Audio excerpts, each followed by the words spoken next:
Bro, umurmu berapa? 20, 27, baru 30-an ya? Udah nikah belum? Anak berapa?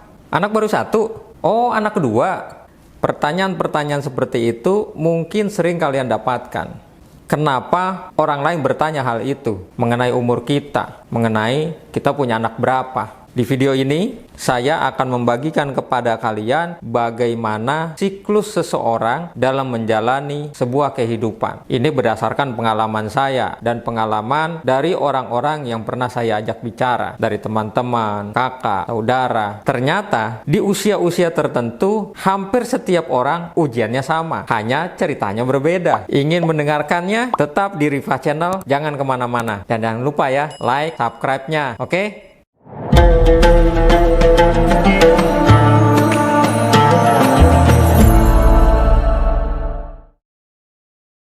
Assalamualaikum warahmatullahi wabarakatuh. Ketemu lagi dengan saya Rian Panjalu di Riva Channel.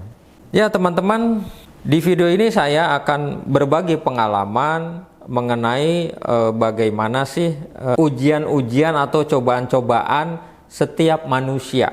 Ya, ini tidak semuanya sama, tapi setidaknya kalian bisa belajar dari apa yang saya ucapkan. Kalian bisa memperoleh sesuatu yang bisa kalian pelajari sehingga kalian bisa mempersiapkan diri kalian. Kalian nikah umur berapa? 20, mungkin kalau bagi laki-laki nikah sekitar umur 25, 26, 27. Untuk kalian yang wanita sekitar 22, 23, 24, bahkan mungkin ada yang 25. Usia-usia umur 20-an atau sampai sekitar 24, 21 sampai 27 adalah usia-usia pernikahan. Usia-usia seseorang baru saja menikah, baru saja melangsungkan sebuah pernikahan dan berusaha untuk mengenal satu sama lain, berusaha untuk mengenal keluarga satu dengan yang lain. Cobaan orang-orang seperti ini atau cobaan orang-orang yang di usia seperti ini tidak jauh adalah cobaan mengenai keluarga. Bagaimana kalian membina sebuah keluarga, bagaimana komunikasi kalian ya antara suami dan istri, bagaimana kalian mulai mendekatkan diri dengan mertua, dengan ipar. Di video sebelumnya mengenai keharmonisan rumah tangga, mungkin kalian harus melihat itu, ya mempelajari itu. Tapi yang akan saya tekankan di sini adalah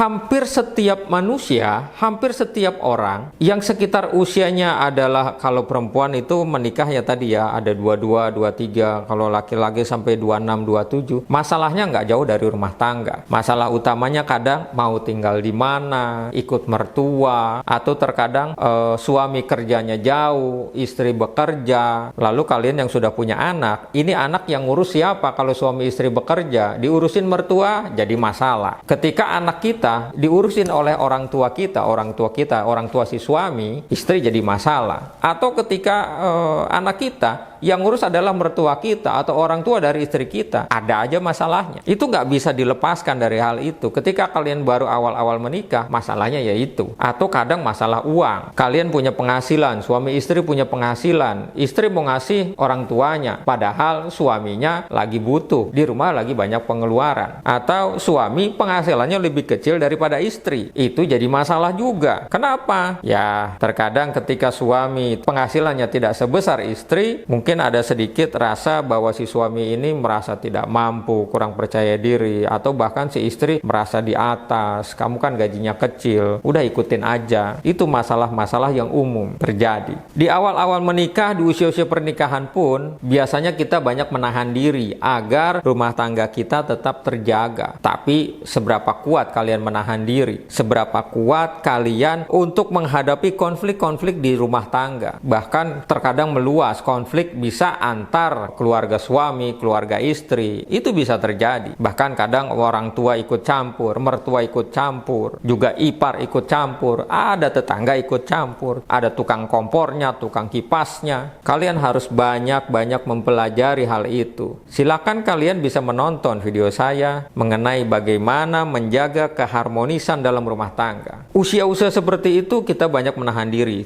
Tapi ketika kalian sudah usia 30, 31, 32, cobaannya meluas. Bahkan kalian kalau sudah umur 35, cobaannya lebih luas. Cobaannya biasanya ada dari ekonomi, dari pekerjaan. Bisa jadi kalian sebagai seorang suami nganggur. Bisa jadi tidak ada pekerjaan. Saya pernah merasakan bagaimana saya nganggur. Kerjaannya nyuci di rumah, beres-beres di rumah, istri kerja. Bagaimana saya mengantar anak, mengasuh anak. Ada saatnya seperti itu, teman-teman. Dan saya sarankan kalian seorang laki-laki ketika mencari istri, usianya jangan terlalu dekat. Kalau kita sebagai laki-laki misalkan menikah umur 27, kalian carilah pasangan yang umurnya di bawah itu. Kenapa? Karena dari segi kematangan emosional kita akan lebih matang. Kita akan bisa membimbing istri kita. Tapi itu tergantung lagi ke pribadi kalian, tergantung lagi bagaimana kalian menyiapkan diri. Di usia 30-an, apapun yang kita hadapi itu biasanya lebih luas. Tadi ada masalah pekerjaan yang tidak tetap, gonta-ganti profesi, gonta-ganti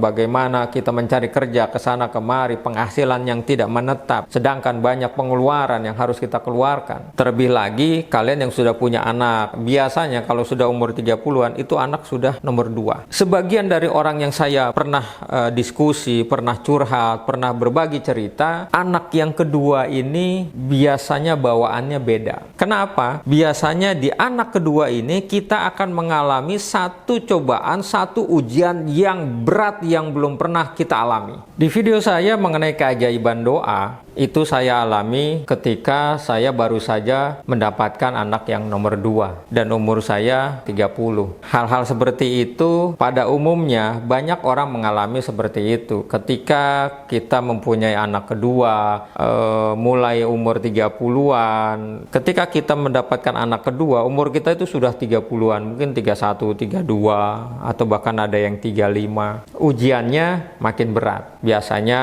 diikuti dengan kita keluar dari pekerjaan, kita di PHK, usaha hancur, atau mungkin ada campur tangan orang ketiga, ada rumah tangga kita sedikit bermasalah dengan orang ketiga, istri mulai curiga, kita sebagai suami mulai tidak betah di rumah. Hal itu yang sering kita hadapi. Mungkin kalian juga banyak menghadapi hal itu. Bagaimana ketika kita sebagai seorang laki-laki sudah mulai tidak betah di rumah? Itu adalah satu masalah, dan masalah itu biasanya dialami pada fase kedua. Kalau fase yang pertama tadi adalah bagaimana ketika kita awal-awal menikah. Lalu fase kedua biasanya dihadapi ketika usia kita sudah melewati 5 tahun atau ketika kita mempunyai anak kedua. Itulah yang harus kita waspadai. Untuk kalian, mungkin kalian tidak sadar, tapi saya yang pernah mengalami akan berbagi cerita bagaimana itu terjadi. Dulu saya tidak pernah mendapatkan hal seperti ini, membicarakan seperti ini, atau mendapatkan nasihat seperti ini. Apa yang saya alami, saya bagikan kepada kalian. Ini loh, kalau orang yang sudah mau 5 tahun menikah atau kehadiran anak kedua, bawaannya itu beda. Masalahnya lebih berat. Istri bekerja, jaraknya jauh, anak dititipin, sedangkan anak masih kecil, yang gede sudah sekolah, mau ikut siapa, sekolahnya mau di mana. Itu sangat kompleks, sangat ruwet. Masalahnya tidak semudah itu. Akan banyak terjadi perdebatan, perselisihan, akan banyak lagi omongan-omongan dari mungkin orang tua, dari mertua, kok istri kamu begini, kok suami kamu begitu, yang akhirnya menjaga keharmonisan rumah tangga itu sangat sulit. Itulah yang kalian hadapi nanti ketika kalian mendapatkan anak kedua atau pernikahan kalian melewati usia 5 tahun. Fase yang ketiga adalah ketika kita mau umur 40. Di video saya yang sebelumnya, bagaimana usia 40 itu adalah usia yang krusial. Nah, ketika kalian ingin mencapai atau mendekati usia 40, rumah tangga itu makin ruwet. Ruwetnya bukan urusan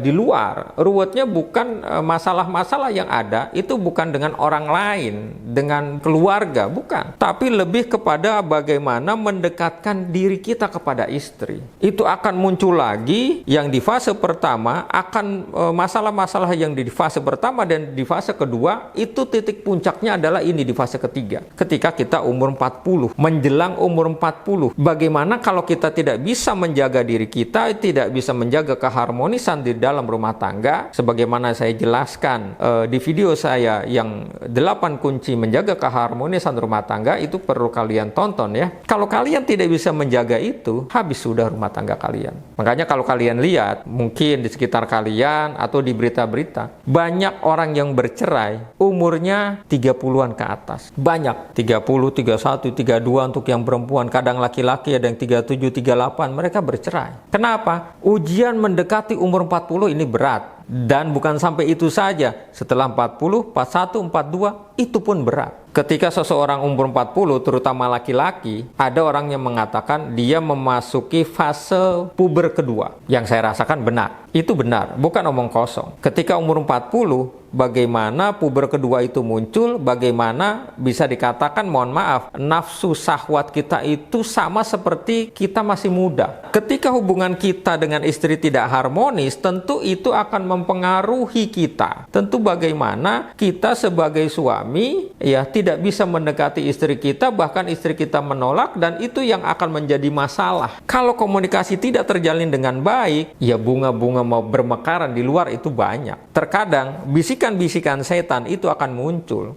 Kita bisa lihat bagaimana seseorang ketika dia masuk umur fase 30-an, 35, 36, 37, 38, banyak terjadi perselingkuhan. Banyak terjadi bagaimana campur tangan orang ketiga atau kita sebutnya pelakor. Itu banyak sekali. Jadi teman-teman, hati-hati ketika usia kalian menuju 30-an ya, 31, 32 sampai 38, 39, perbaikilah diri. Tahanlah emosi kalian, komunikasilah dalam rumah tangga, ciptakanlah keharmonisan dalam rumah tangga. Bagaimana caranya? Kalian bisa menonton video saya yang ini. Nah teman-teman, kalau kalian bisa melewati ini semua, alhamdulillah, tapi harus sabar. Karena usia menjelang usia 40 itu tidak mudah. Banyak orang yang ketika emosi dia tidak sadar mengucapkan kata-kata talak, cerai, dan itu susah sekali. Saya pun pernah mengalami bagaimana kata-kata itu begitu kuat untuk diucapkan.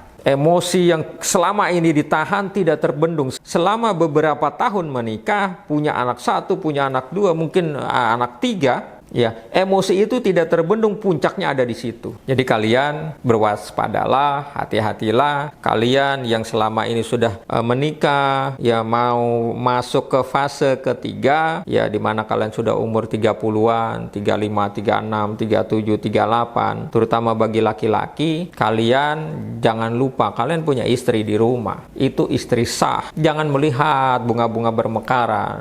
Nggak usah dilihat rumput tetangga yang lebih bagus, nggak usah. Istri kalian tuh ada di rumah. Perbaikilah komunikasi. Bagaimana keharmonisan rumah tangga menjadi kunci. Kita tentu pengen ya menikah sekali seumur hidup dan tanamkan itu pada diri kalian. Karena di fase ketiga ini sangat berat. Terlebih lagi kalian yang usianya tidak jauh berbeda. Mungkin kita dengan istri hanya beda setahun atau bahkan sama. Itu berat. Banyak cerita-cerita dari teman-teman saya ya yang usia sudah mulai 30-an. Memang masalahnya seperti itu. Sudah punya anak 2 atau mau 3, ya seperti itulah. Kalian sebagai seorang wanita, sebagai seorang istri, bersyukurlah bahwa suami kalian masih setia. Karena zaman sekarang susah mencari laki-laki setia. Dan zaman sekarang susah sekali mencari wanita yang bisa menjaga dirinya. Di fase ketiga ini, kalian harus hati-hati. Jagalah diri kalian, kehormatan kalian, jagalah keharmonisan dalam rumah tangga. Lalu di fase keempat, biasanya seseorang sudah mulai umur 41, 42, 43. Kalau kalian bisa melewati fase ketiga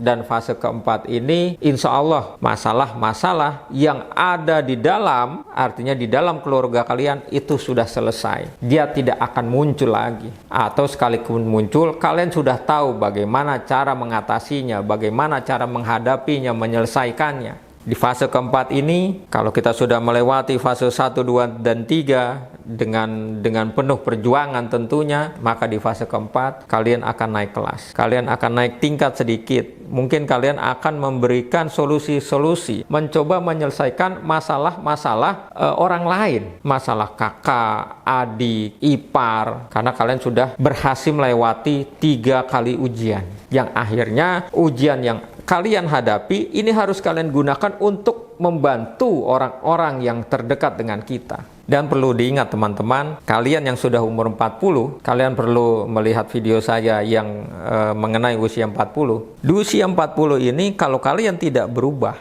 selamanya jelek ya jelek. Kalau kalian tidak bertobat, mungkin kalian akan selalu di dalam keburukan.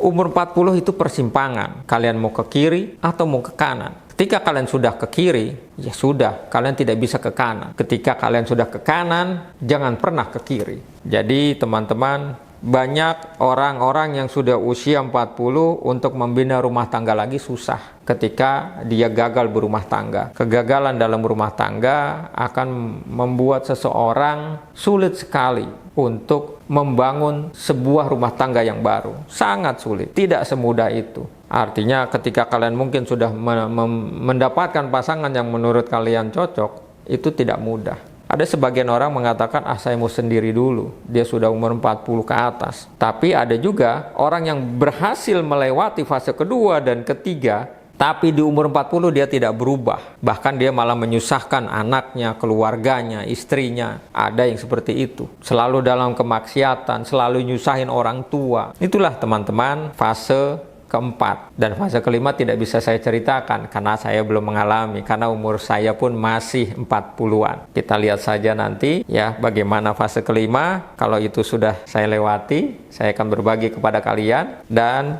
inilah yang bisa saya bagikan kepada kalian. Fase pertama, kedua, ketiga. Dan ada satu hal lagi teman-teman, ketika kalian mau melewati fase keempat ini, banyak hal-hal yang memerlukan pengendalian diri lebih. Di fase keempat ini, ketika kalian mencapai usia 40, sudah mulai berkurang segala sesuatunya. Fisik sudah mulai berkurang, mungkin salah satunya dari mata yang sudah mulai menggunakan kacamata. Ini sebenarnya saya juga harusnya pakai kacamata ya.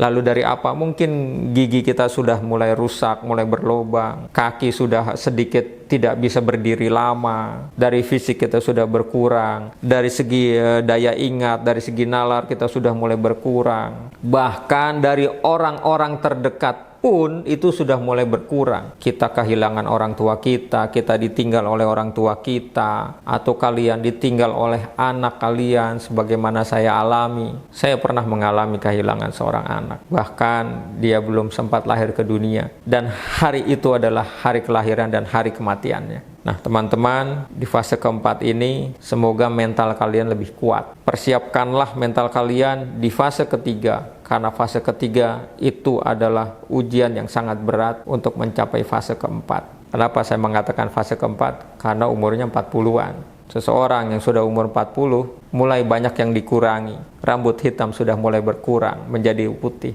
Mungkin waktu kalian juga sudah mulai berkurang. Apa jatah kita di dunia kita tidak tahu. Mungkin hari ini setelah membuat video ini, kita tidak tahu bagaimana nasib saya, bagaimana kondisi kita. Tapi setidaknya kita bisa membagikan sesuatu yang bermanfaat, kita bisa memberikan sesuatu yang bisa dimanfaatkan oleh orang lain, dan diri kita bermanfaat bagi orang lain. Bisa membantu orang lain, bisa membuat tersenyum orang lain. Itu sebuah kenikmatan. Mungkin kita tidak bisa membantu secara finansial, secara tenaga, tapi kita bisa membantu. Ini loh nasihatnya, ini loh pengalaman saya, seperti apa yang saya lakukan. Jadi teman-teman, jika kalian suka dengan video ini, silakan klik like, subscribe, dan jangan lupa aktifkan tombol lonceng agar ketika ada video baru kalian bisa menontonnya. Dan bagikanlah video saya supaya saya mendapatkan amal jariah, dan juga supaya kalian mendapatkan amal jariah. Semoga apa yang saya ceritakan, pengalaman saya, banyak bermanfaat bagi kalian. Itu saja yang bisa saya sampaikan. Terima kasih kalian yang sudah menonton video ini. Saya ucapkan wassalamualaikum warahmatullahi wabarakatuh.